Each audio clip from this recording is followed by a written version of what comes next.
All right, let's get it cracking. Get this thing ready.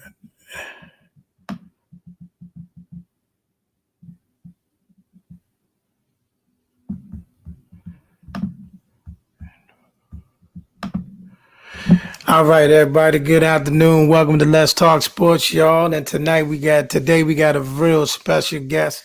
And you in Dallas or Austin, Texas? I'm in San Antonio. San Antonio, from San Antonio, Texas. We got no other than Floyd Kid Austin. Schofield, one of boxing's brightest stars. So just first of all, how you doing today? I'm good. How you doing? Good. Everything is well, man. All right, before we get started, is there anything you just want to put out there? Anything you just want to say? Anything you want to let me know? I got to run to a meeting in a couple of minutes, so if y'all see me disappear, that's why. Okay. I'll be back before I'll be done. You say you got a meeting in a couple minutes? Yeah, he got a meeting. He got to I'll go. be back. All right, so why I got Floyd Senior here, man. So, you know, in business and in life, man, it's always great to have, like, when you see father-son duos and father-sons good together. Tell me what that's like actually working with your father. Man, it's a lot.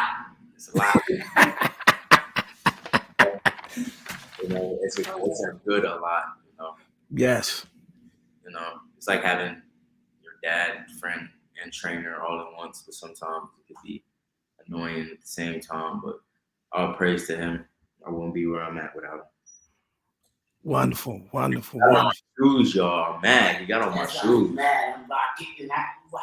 Bro. Y'all see him? Bro. What you mean he got on your shoes? What you mean he got on your shoes? Styling on him. He got on my shoes. Man. I went in his closet, grabbed his shoes, y'all. Oh, y'all can wear the same size shoes? Yeah. I'm a half a size above. I'm a 9. Oh wow, bro. That's yeah. So I'm getting him back. So he's feeling it. Oh, he liked these shoes too. Oh man, that's what's up though. That's what's up. Right, you right. He probably did that to you all the time too, huh? Mm-hmm. Just a father-son relationship. Man, that's beautiful.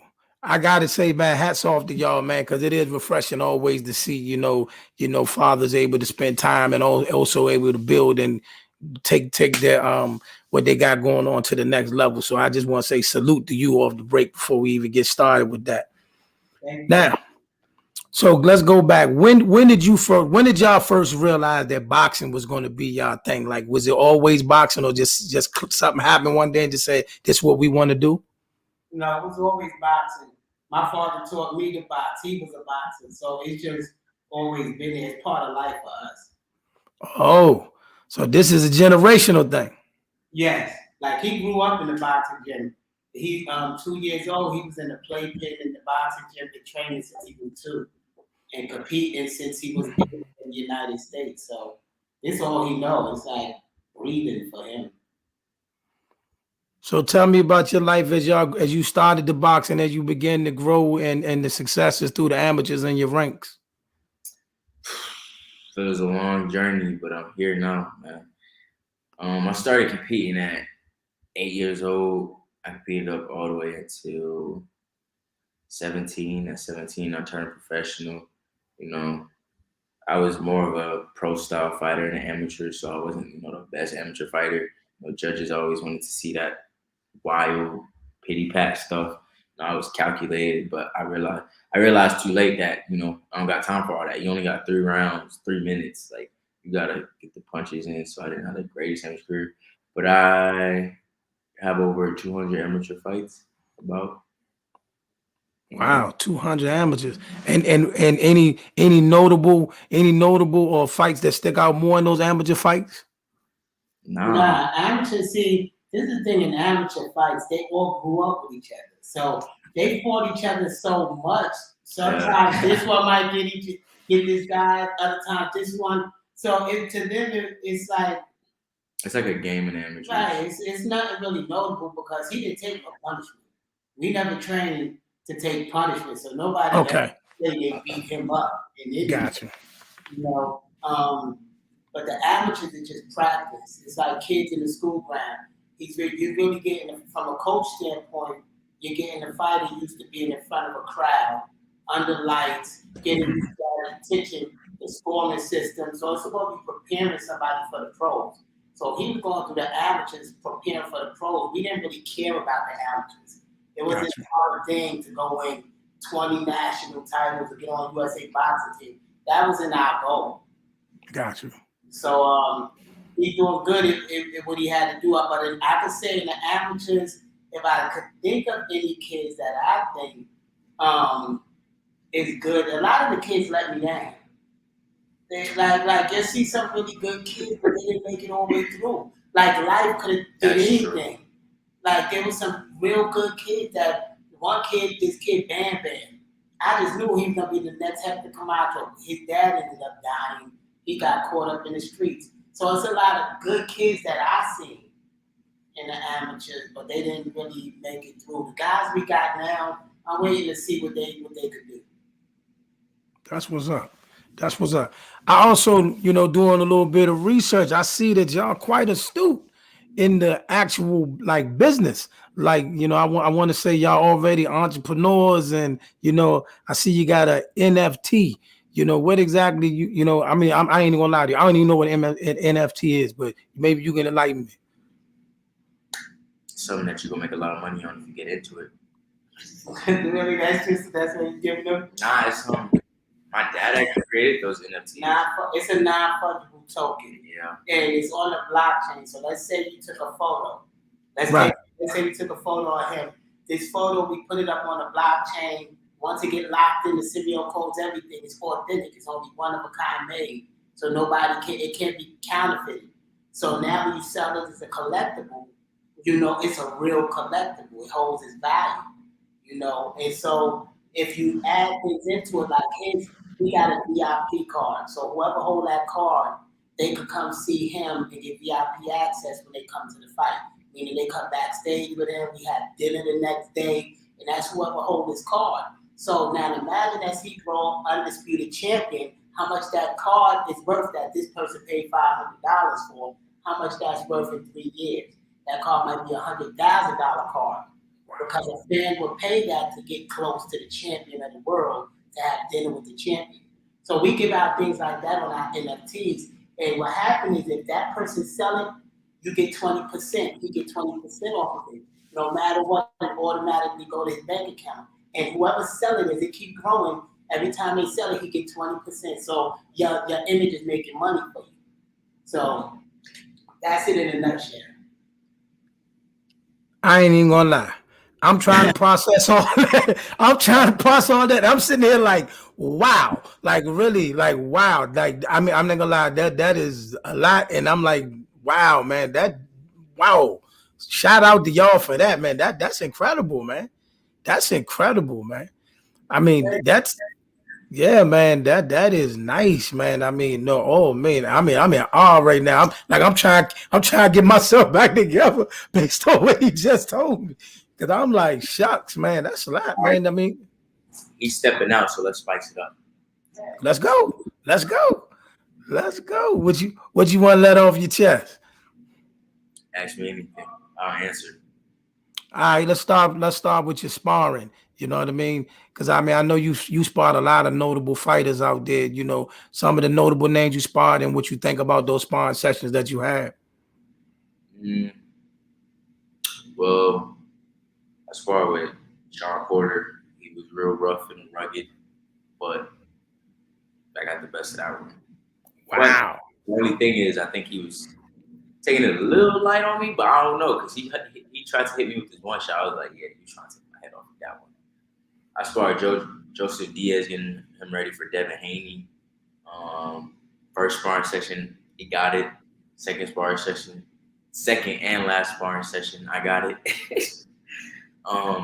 Devin, everybody know about the situation with Devin Haney. You sparred Devin? Yeah. Well, enlighten us. What happened? You said everybody knows what happened. What happened? Enlighten us. What happened between you and Devin? See, my dad ain't in here, but I give y'all the little scoop. So basically, we already cleared up all our beef and stuff with Bill and Devin and whatnot, so we all good. But you know, truth is the truth. I ended up hurting him in the second round. First round, I was outboxing him. Second round, hurt him. Third round, he was getting a little dirty, hit me low, but he would have got the round. And then after that, it was time for me to get out the ring. And then right after that camp, I went to spar Shakur. Shakur was smart. That's the only thing about him. He's real smart. Like, I don't even know how to.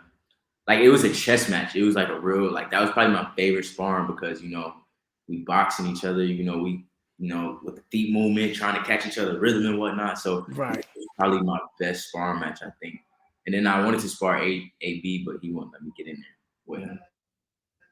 He said AB won't let you get in the ring with him? Yeah, he was not letting me get in the ring with him at all. Wow. So you heard Devin Haney, and that so y'all had a little, would you say, a spar war, what we would say? Yeah, practically, yeah. I mean, it's nothing. I mean, at the end of the day, it's boxing. Stuff happens. You know, he could have been having a bad day. You know, who knows? Do you see yourself fighting any one of them as you grow in the sport? Man, this year I want to fight one. I want to fight Tank, but my dad won't do that. He said you got to wait 2 years before you can do that. I'm like, all right. It is what it is. I seen him in sparring. That's why I'm not taking that man he can box. People underestimate his boxing skills. He's quick, a lot of crazy power, but you know, I've seen him in camp and I know, what I could do. But like I also want to fight Isaac Cruz probably the end of this year. See, just because boxing, everybody think boxing is about keeping, that O or, at the end of the day, I just legacy. I want to see where I'm at. I want to fight the best to prove I'm the best. You can't just say you're the best without backing it up. So I'm here to back it up and prove to everybody that I'm here, But time gonna tell. Time gonna tell. So you said Isaac Cruz by the end of this year? Mm-hmm. Probably like December. Wow. That's what's up. That's what's up. Definitely, we definitely will, whoever you fight, we definitely gonna, tune in, support, and definitely try to, and we can't come out there to cover the fight. But yeah, man, these are the type of fights that wow. So you've already sparred Shakur, you already sparred Devin, and you said you've seen Tank in his camp. I couldn't get in with him because he stepped on a scale like 176 when we went to Miami. I mean, he's big. Man, it was 176, and they had to put him in there with Russians because it wasn't gonna put nobody as a disadvantage against Tank. That'd been messed up putting him in with a 180 Tank. So he had to Wow. So and out of Shakur and Devin, which one would you want to fight first? Depending, because right now Shakur, because he could offer more right now because he got 2 belts, and that's 2 belts I could grab. But Devin, he couldn't be undisputed, so he would be undisputed next month. I'm gonna fight him for all the belts. But I don't know. Like I can't go back to 130. I'm too big. So I'm at 35. So I'll probably say Devin. You want Devin? Yeah, because I would have to wait for Shakur to come up to 135. I ain't going down. And of those fighters that you sparred, you would say Shakur is the one you most impressed with, or was somebody else that impressed you more than him? He's the one who impressed me the most. Shakur? Yeah. It was like fighting myself. Wow. Fighting Okay. myself, just a bigger version, more experienced version. It was like, okay, we just sitting back, we waiting for each other to punch. It got to the point where we just had to we stopped and we started laughing because none of us was throwing. We was trying to outthink too much. Oh wow, okay, that's what's up, man. I was like in a fight, I would have to be aggressive. Somebody got to put some action on. We can't be just thinking all night. So what older fighters, if you did, which older fighters did you study or like to watch when you was first getting into boxing? Like which fighters influenced you? My dad had me watch a lot of Marvin Hagler, Willie Pep, Sugar Ray Robinson. Wow. Young Floyd Mayweather. Like every fight I watched him versus Arturo Gotti because he was a different Floyd that fight. But he would have me watch Young Floyd, Mike Tyson, Aaron Pryor. He loves Aaron Pryor. So. Those was really the only ones. He never really had me watch anybody else. He hates it when I put on fights that go on these days because he's like, these motherfuckers don't know anything about boxing. Talking about the fighters of the day? Oh, but he loves Terrence Crawford. He said he's the greatest of all time. He loves Terrence Crawford. Wow. Yeah. Wow. Fanboy. That's what he is. Wow. I mean, I like Terrence Crawford. I do think he's everything that everybody say he ought to be, but we gotta see him in the ring with the other one. Yeah, because you know what Porter was doing for the first couple rounds, outboxing him easy. So, speaking of that, now when you sparred Sean Porter, was it to prepare for Bud? Yeah, we were up in Mount Charleston in Vegas, like 3 weeks before the fight. We went to the Canelo Plant fight and everything about that time. So you was in the camp sparring Sean to get ready for Terrence Crawford. So what exactly was that like though? Well, I mean, how was he prepping? Was it intense? No, he wasn't the Sean that used to train before. I'm gonna say that, because even his dad said he didn't have the right preparation. He was a little off during his training. Nobody knows what it is. That's his business at the end of the day. But it was kind of, they get the whole weekend off. They get Friday, Saturday, and Sunday off. Like, it's not the camp for me. Okay. I'm used to, like this morning, I wake up, I do 5 miles. Then I got to go to my strength and conditioning coach. And if my dad doesn't like the workout, he going to put me through another workout right when I get done with him. Then I got at 4 o'clock. And then at night, I got 1 more mile. So, I'm used to a different type of training. And that's throughout the whole week. Only day I get off is Sunday, to chill with, my girl or something, or just be me. You feel me? So chill with your girl, huh? Yeah. Okay. I'm just saying that, if that was the case. Nah, we cool. I'm good out here. How is that though? You know what I mean? Because I'm pretty, that could be pretty tough because I know you got to travel a lot. You got to do that. How do you maintain your family life with, on everything that you got to do with boxing, the training, the interviews, the camps, people inviting you to their camps. So how do you deal with all that? How do you juggle everything to keep everything balanced? One is a sacrifice. My mom know, that I gotta, travel and stuff. So, I don't really get to be with her. So I'm with my dad all the time, and we live here. We live in Austin, but we got an apartment here in San Antonio. So I used to go home on the weekends, but I don't do that no more. It's like when I see my family, I see them. I don't see my brothers really like that until the summertime. It's just sacrifice on everybody. My girl, she got to go through it too. Everybody. saying if I had one, I'm saying if I had one, she would have to go through it too. Got you. Is it a struggle maintaining your diet as well? Because I know one time, when you come home, family gonna want you at the cookout. You're gonna have the big Thanksgiving dinners and all that stuff. How do you maintain your weight? It's funny because I had to miss like 3 of them last year. 3 family cookouts, Okay. get-togethers, but it is what it is. They know. Right now I'm good though. I'm like 148, and I just had a Philly cheesesteak. Wow. So speaking of that though, so is that the highest you'll go, like 18 pounds up and then just come down to 130, or you go even bigger? I'm gonna give you the scoop. My last fight, not my last fight, but the one before that in October, I came in the ring like 164 from 130. And I felt good. I went all 8 rounds. It was a sluggish. You could watch the fight. I was putting things. The only thing I hurt my hand in the second round. That's the only thing that was slowing me down. But besides that, no. You look at that. I was big. Wow, man. So in this last fight, I only could rehydrate back up to about 148 because for some reason my stomach was just real messed up. So I kept having to go to the bathroom, flushing everything out my stomach. Like it just kept running through me. So I was like, I'm gonna just have to deal with it. But then that's crazy because the fight I was 160 and it went the whole 8 rounds. But this fight, I couldn't even get all my weight back. It only lasted 2 minutes. Wow. Okay. All right. So weight don't matter, apparently. It don't. Okay. Wow. So that's what's up, maintaining that. I mean, because I hear people talk about, some people, go 30, 40 pounds bigger in between fights and, and all that. So that means you probably once you do what you got to do at this particular weight class, it won't be long before you move up to the next one too then. I'm trying to clear this one out. Once I clear this out, then I'm going.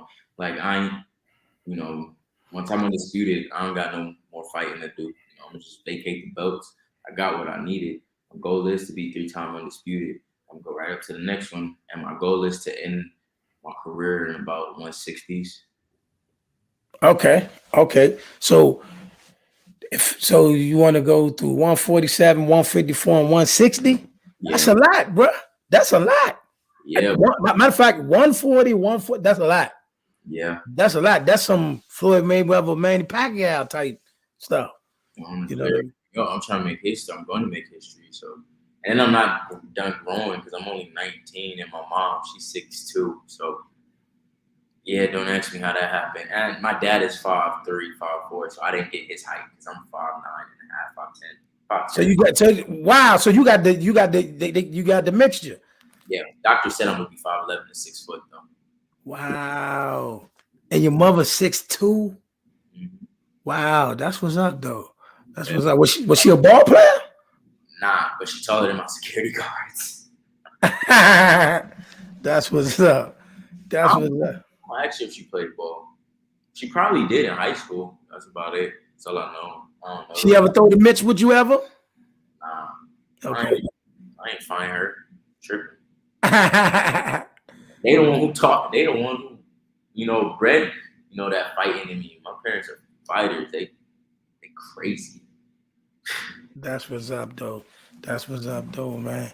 That's what's up, though. So your father's a Floyd Senior. You're a Floyd Junior. We for the third. Mm-hmm. Oh, okay. Possibly the fourth because my grandfather didn't know his dad's name because he died before he was born. So I'm supposed to be the fourth. So, but since here I'm the third. I'll take the third. So, do you ever look at the other Floyd and try to like look at anything that he did in his career, both in and out the ring? Nah. Besides business-wise, yeah, that man, he's a smart businessman. But as far as fighting, I want to be my own man. Okay. Make my own decisions, do my own things. So whether in today's time or in back in the day, is there any like dream fight like so? Have you ever looked at somebody back in the day and be like, man, I would have loved that for them? Sugar Ray Leonard. I would say Sugar Ray Robinson. Why Sugar Ray Leonard? Why Sugar Ray Leonard out of all people? Because he was fast. It's like that'd been a challenge. Like that'd have been a good fight right there. That's the homie too, man. Yeah. Wow, Sugar Ray Leonard. That's an interesting and you know you said you started at 17.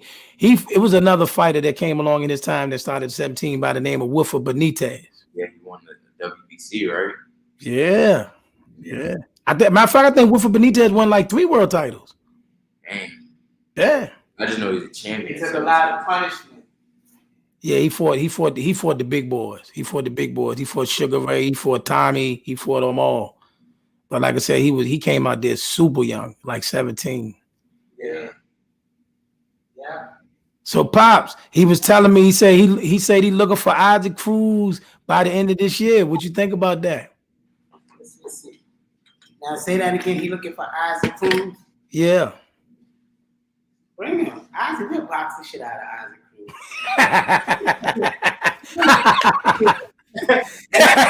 Yeah, I'm dead ass serious, y'all.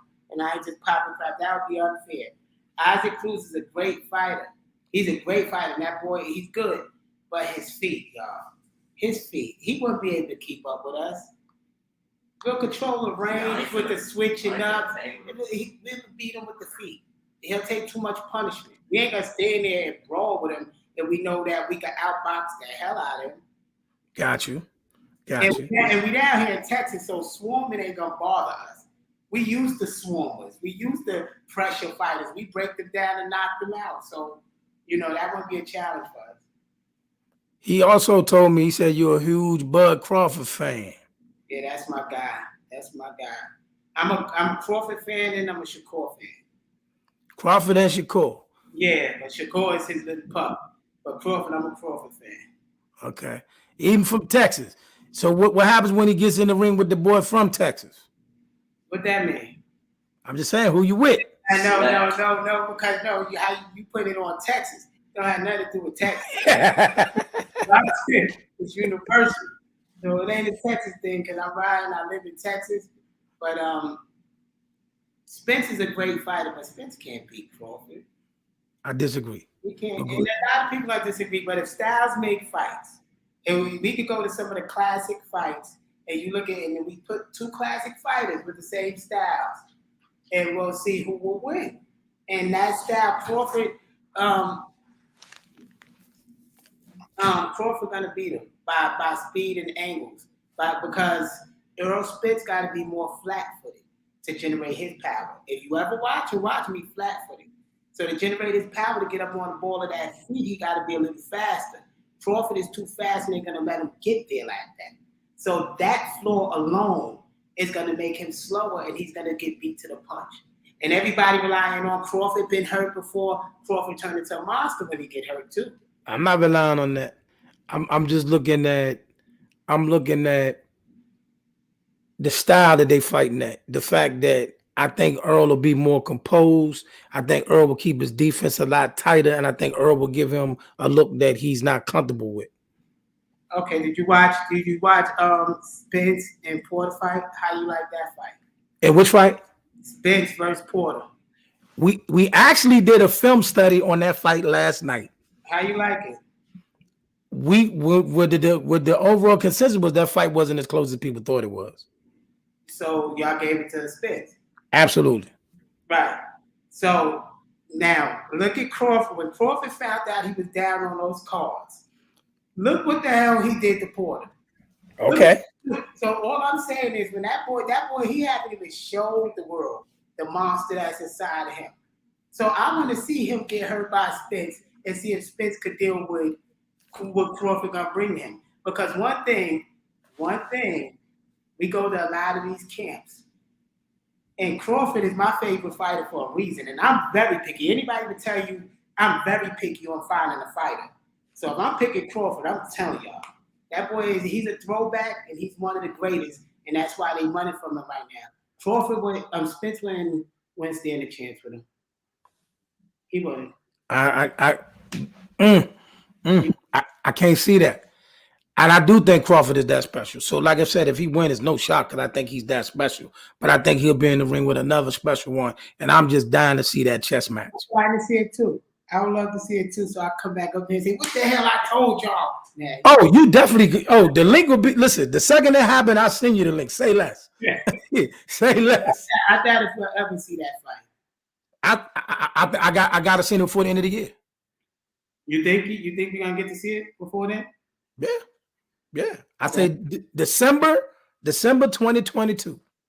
These promoters, man, they be bugging. So I doubt if we're gonna see the fight. Not from the fighters. These promoters be bugging. They be bugging. I think they won't have a choice. I think after this Ugas fight in the next month, I don't think they got a choice. Yeah, it might be Ugas versus Crawford. Let me stop. I knew that. Let me stop. I'm joking. Okay. I think he's gonna stop Ugas. I really do. I think he's gonna stop Ugas. I think he's gonna stop Ugas too. Yeah, I think he's gonna stop Ugas, and I like Ugas. But Yeah. other than Bud, who else do you like that's out there right now? Get in there. I see her.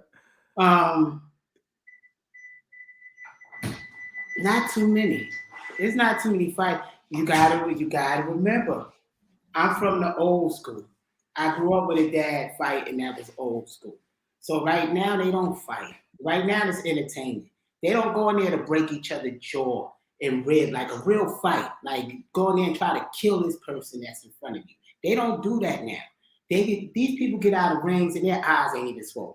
How the hell y'all had a fight and nobody got a black eye? And this was a 12-round fight? Because they don't fight now. Oh, when he go in that ring, he going in there to break their jaw, to try to knock their head off.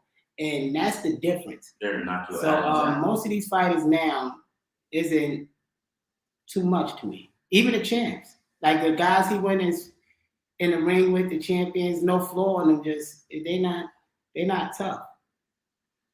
So after Isaac Cruz, we looking for Devin or one of them? We looking for Devin now. We done put out $1 million exhibition against Devin last year. We had some against Devin last year. He sparred Devin. He could. Oh, you already told him. So we talked about that. He let it out. He would be, and it's not no shade to Devin. We respect Devin, and I believe Devin is one of the top fighters of this era. But he's from a different era. He would destroy Devin in 2 rounds. And I put everything on it. And I'm a man of my word. Ask anybody about me. He would destroy Devin in 2 rounds. Devin won't want to fight him, and I don't think Devin would ever fight him. That's no shade to Devin. That's just his style won't work against his style. It just won't. And one day it's going to be a mega fight. And they're going to be in that ring hopefully one day. That's why we moved to 135. We want all the smoke. It's a nice group. They want us to go to 130, to fight at 130 because it's easy to get the belts. The belts is basically there. No, we want all the smoke at 135 and we're going up to 140. That's a nice division. That is a nice division. And we voting for you, and we want to see all of those. Yeah. Whoever won, whichever one you get to. It's going to be a good fight. It's going to be good fights.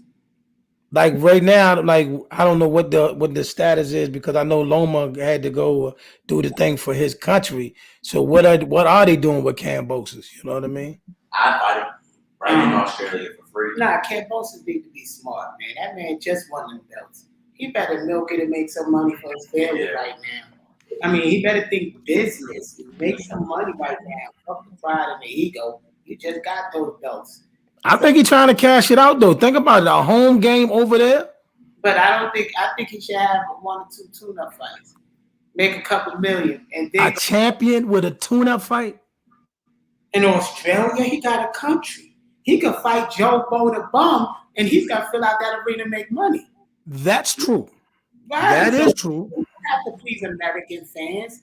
He should have him some tune-ups, make some money in this country. He's their champion. Have fun, get on some Wheatie boxes. Do what you do, commercials, milk this shit out. You champion. Come on. Rushing into another fight just the way you might lose the belt, that's ego. That's ego and that's stupidity. Because at the end of the day, he got to think about his family. He could turn around and use that opportunity of those belts to make $100 million opposed to making $10 million. So I would say Kambosos should relax and think and handle a little bit of business. Don't worry about rushing into that ring right now with no hard fight. That's what's up. That's what's up. I I agree, but I'll fight him for free if you want to get a belt, something like that. I know we would fight for free. We would give it to charity. I'm dead at any of these champions fighters. We would give ours to charity Next week. just for us to giving us the opportunity, and I guarantee you we will beat them. I guarantee you we will beat them. I'm dying to see these fights, bro. We definitely dying to see these fights, man. I am too. But we not being cocky though. I don't Listen. I wouldn't want you to be no other way. Yeah. I wouldn't want you to be no other way because that's what we need to see. Yeah. Tune in and watch him though, y'all. Tune in and watch him. It's something special. Definitely, man. Let people know. So when is your next fight, or do y'all have one scheduled yet? May 21st. May 21st. Tell us about it. We fighting for another belt. I'm not gonna tell what belt because I don't need no blockers. We also but another belt, and they claim it's a step-up fight, which we've been asking for forever. Okay. I mean, we hope that it's a step-up fight. So they looking for a former champion for us to step in the ring with. We're gonna punish him. We are gonna punish this next person. Remember, I said it too. We gonna. Oh. And what network would it be on? Do you know yet? What level? What network? No, it's gonna be streamed. Davy's gonna stream it through their I think it's a Twitch channel. Well, tell you what you do, man. Let us know about about whatever streaming device it is, and we'll set something up. We'll get the people in there to look at it. Then definitely. We know how to work this. We on the stream yard now. We know how to get in them streams. Just tell us where it's at. We'll find it. We'll put it up there. That'll work. But y'all stay tuned on this kid. He's special, y'all. Definitely. We definitely want to follow you. We definitely want to support. Definitely like everything y'all got going on, your entrepreneurship, you know. So we believe. Yes, sir. Yes. But I'll give y'all a walkthrough while y'all sitting here. Let's go. I don't know how I'm gonna do this with this. Can I do this with this? You would have to do it on your phone and flip the camera. Okay. I don't know. Because I would have to hang up with y'all and use the phone. Oh, okay. Next time I'll give y'all a walkthrough of Davy's Entertainment of this complex so y'all can see it. They can see me on the wall if they would like. I wanted to show them where we do our events at, where we do our merch at. Everything is in-house. We don't have to go nowhere, not even for a haircut. The barbershop, everything is in our everything. So we got everything in-house. Yep. So we throw our own shows. So really, who could stop you when you could do it yourself? Everything. That's what's up, man. And hold on, you got hold on. Y'all gotta tell us how to find it. Like if I come down to y'all in San Antonio there, right? Yes. So if we come down to San Antonio, where we got to go to see this? 3 minutes away from the airport. Yeah, once you land at the airport, be like, we're having a shuttle come right pick you up. You can stand here where they train at and look at the airport. So like watch the planes fly up and everything. Oh, that's what's up. When you come here, one day come down, so we give you the walkthrough. You're gonna love it. Say less. Wherever I'm in San Antonio, you getting hit up or immediately. As Bernie Mac say, immediately. That'll work. All right, so I'm about to get him training and stuff. But I appreciate y'all, man. Let everybody know where they can find you, your ads and everything else right there before we get up out of here. Well, y'all can find me at Kid Austin1 on Instagram and Floyd Schofield 3rd on Facebook, and my website is floydschofield.com. Yeah, what he said. Once again, man, appreciate y'all, man, and it was an honor speaking with y'all today, and we look forward to everything you do in the future, and we will be following and we will be supporting. Okay, thank you so much. See you later. All right, champion, salute. All right, bye-bye. All right, y'all. As we have it, that was Kid Austin, Floyd Schofield, and he, like he said, man, he got a promising future, undefeated young fighter. Said he should be fighting a former world champion on May 21st. We definitely will keep it locked and tapped in, man. And once again, we thank y'all for checking out Let's Talk Sports, y'all. And I may come back for just a straight boxing segment. I don't know, but right now we out of here, man. Be blessed.